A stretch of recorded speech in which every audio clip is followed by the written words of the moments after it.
The NRA pile-on is underway. It started today with New York's Attorney General and then D.C.'s AG weighed in. Letitia James, who's the Empire State's AG, said today she wants to dissolve the whole NRA. It was followed by Carl Racine here in the district suing the NRA Foundation for misappropriation of funds. But why are these lawmakers wading into the waters, and can they do anything? Let's talk about it with constitutional attorney Loretta Powers. She is back and up late with me on the Final Five. Loretta, good to see you tonight. Good to see you. Look, we know that when it comes to controversial organizations, I think there are a couple out there, but the NRA is certainly atop the list of ones that are polarizing, but they serve a purpose.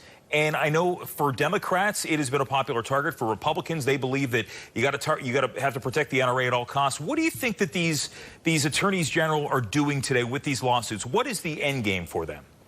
So, Jim, if an attorney general, their job is to protect people from fraud and corruption. So if they believe that the NRA is no longer the wholesome organization that teaches gun safety or marksmanship, like instead, maybe it's appealing to the CEO's vanity and he's lining his pockets with money that should go to charitable organizations, it is absolutely her right to step in and make sure that that doesn't happen. However, disbanding the whole organization is absolutely silly. It is nearly impossible to do legally. So I think it's more of a political move as it is a legal move. And obviously it's worth mentioning that when you talk about Democrats and Republicans, which we tend to do on this show since we talk politics, Letitia James is indeed a Democrat. But going into today, Loretta, yesterday, I think around 7:30 last night, they put out a press release saying there was going to be an announcement of national importance, of national interest.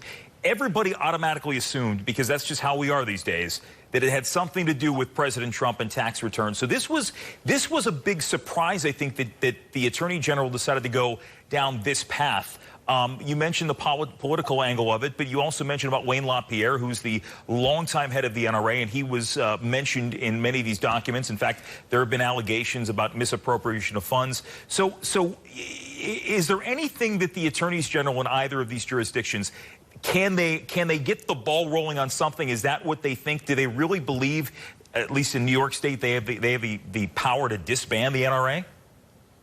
The thing is, I do believe that the NRA was a silly goose in not moving their operations to Texas, for example. Instead, they remained a registered agent in the state of New York.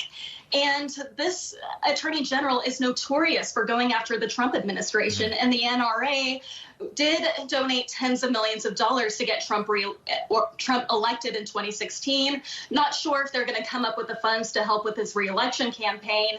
But at the end of the day, all the state of New York can do is maybe potentially stop the NRA from doing its operations in the state of New York. I think that the NRA is going to survive this, maybe under a different management team, and also a lot more clarity with how their budget is. You know, and especially, too, seeing some of the reaction on the right as well when they saw that as a Democratic attorney general going after this organization that has long supported the Second Amendment. But, you know, you can look at the Second, no matter what happens with the NRA, the Second Amendment still stands. It is still there in the U.S. Constitution. And regardless of what happens with legal maneuvering, these are two different battles, but many people see them as inextricably linked.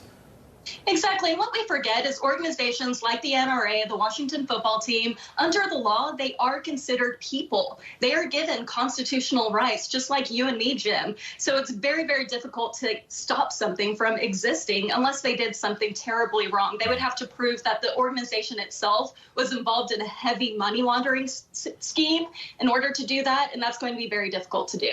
All I'm saying, Loretta, is you're in Texas, right? That's where you're checking in with us from Texas? That's right. I was thinking it's still so tough for us here in D.C.